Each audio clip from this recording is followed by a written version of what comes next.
Hello friends, income tax के cases की series में आज जो केस हम डिस्कस करेंगे वो एक बार दोबारे फॉर्म 10B को लेकर के है, जिसके अंदर चैरिटेबल ऑर्गेनाइजेशंस को अपनी ऑडिट रिपोर्ट ऑनलाइन सबमिट करनी होती है। और काफ़ी केसेस में ऐसे देखने को मिला है कि जहां पर फॉर्म 10B टाइम पर फाइल ना होने से सीपीसी ने जितनी भी ग्रॉस रिसीट थी उन चैरिटेबल ऑर्गेनाइजेशंस को उनको टैक्सेबल कर दिया। बहुत सारे जजमेंट्स इस लाइन में ऑलरेडी आ चुके हैं कि जहां पर एसएससी से ऑनलाइन फॉर्म 10B फाइल करने में डिले हुआ, वहां पर जब एसएससी ने सेक्शन 119 सबसेक्शन 2 क्लॉज बी के अंदर अपना कंडोनेशन फाइल किया, उस कंडोनेशन को commissioner of income tax exemptions ने एक परफेक्टरी मैनर में डिक्लाइन कर दिया।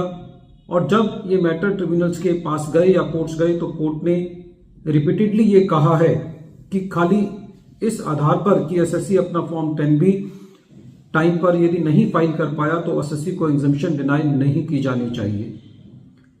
प्रेजेंट केस में भी ऑनरेबल राजस्थान हाई कोर्ट के सामने इशू ये था कि यदि जिस प्रोफेशनल को एसएससी ने अपना फॉर्म 10B फाइल करने के लिए अपॉइंट किया, यदि उस प्रोफेशनल के स्टाफ के एक्सीडेंट की वजह से वो फॉर्म 10B ऑनलाइन टाइम पर फाइल नहीं हो पाता, तो क्या खाली इस वजह से एसएससी को एग्जम्पशन डिनाई की जानी चाहिए? यही issue honourable Rajasthan high court के सामने एक रिट पिटीशन के दौरान आया। केस का नाम है खंडेलवाल वैश्य समाज charitable trust versus commissioner of income tax exemptions.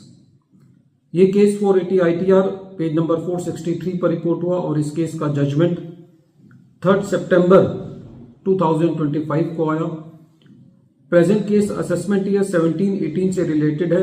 SSC ने अपनी ऑडिट रिपोर्ट असेसमेंट ईयर 17-18 के लिए 27 जून 2017 को ऑब्टेन कर ली थी, जो कि section 12A subsection 1 clause B में एसएससी को चाहिए।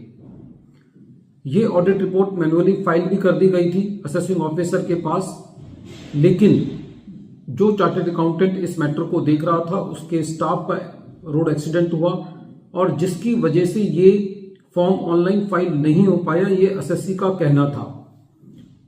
सेक्शन 143(1) के इंटीमेशन के अंदर एसएससी की डिमांड क्रिएट कर दी गई। जब एसएससी ने इस मैटर को देखा तो एसएससी को ये पता चला कि ये फॉर्म ऑनलाइन फाइल होने से रह गया है। एसएससी ने इसकी कंडोनेशन फाइल करी सेक्शन 119 सबसेक्शन 2 क्लॉज बी के अंदर, जिसको एक परफेक्टरी मैनर के अंदर बिना कोई रीजंस दिए रिजेक्ट कर दिया गया। एसएससी ने इस रिजेक्शन के अगेंस्ट राजस्थान हाई कोर्ट के अंदर रिट पिटीशन दायर करी और जब ये मैटर ऑनरेबल कोर्ट ने सुना तो कोर्ट का ये कहना था कि प्रेजेंट केस के अंदर एसएससी अपना फॉर्म 10B फिजिकली फाइल कर चुका है। हालांकि एसएससी ने अपना फॉर्म 10B रूल 12 सब rule 2 of income tax rules 1962 के मुताबिक ऑनलाइन फाइल नहीं किया है, तो खाली इस वजह से एसएससी को सेक्शन 11 की डिडक्शन से डिनाई नहीं किया जा सकता। कोर्ट का यह कहना था कि प्रेजेंट केस में जो एसएससी है इसमें कोई डाउट नहीं है कि वो चैरिटेबल एक्टिविटीज कर रहा है। रेवेन्यू इस बात को प्रूव नहीं कर पाया है कि कोई एसएससी का लेथार्जिक एटीट्यूड है और एसएससी काफी सालों से चैरिटेबल एक्टिविटी कर रहा है। कोर्ट का यह भी कहना था कि प्रेजेंट केस के अंदर रेवेन्यू इस बात को साबित नहीं कर पाया है कि एसएससी का कोई इंटेंशन था फॉर्म को लेट फाइल करने का या एसएससी के बोनाफाइड्स नहीं थे। कोर्ट ने यह कहा कि जो डिले है प्रेजेंट केस में वो डेलिब्रेट नहीं है और वो ये नहीं कहा जा सकता कि एसएससी ने जानबूझ करके वो डिले की है। कोर्ट ने ये कहा कि जो सेक्शन 119 सबसेक्शन 2 क्लॉज बी की जो कंडोनेशन एप्लीकेशन है उसको एक परफेक्टरी मैनर में रिजेक्ट किया गया है और जो मोर इंपॉर्टेंट है वो ये प्रेजेंट केस में कि जो एसएससी ने कोर्ट के अंदर एफिडेविट फाइल किया है फॉर्म 10B को लेट फाइल करने का, उसको कहीं पे भी डिपार्टमेंट ने कन्फ्रंट नहीं किया है। तो ऐसी परिस्थिति के अंदर एसएससी को सेक्शन 11 की जो डिडक्शन है, जो एग्जम्पशन है, वो डिनाई नहीं की जा सकती। फ्रेंड्स, इस केस का जो टेक अवे है वो ये है कि जितनी भी चैरिटेबल ऑर्गेनाइजेशंस हैं उनके अंदर उनको फॉर्म 10B फाइल करना होता है, फॉर्म 10 फाइल करना होता है, रिटर्न्स फाइल करनी होती हैं, जो कि काफ़ी केसेस में ऐसा देखने को मिला है कि कई बार वो टाइम पर फाइल नहीं किए जाते।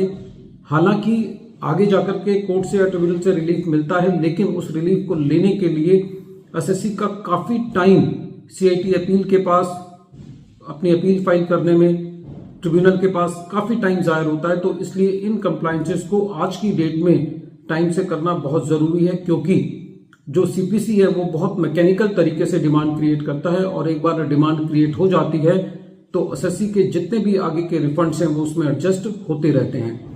तो इन फॉर्म्स को टाइम पर फाइल करना बहुत ज़रूरी है।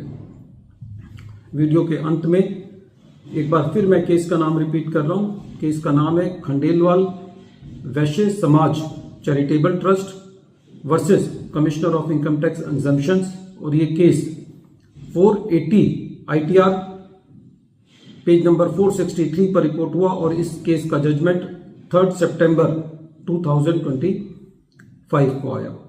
Thank you friends.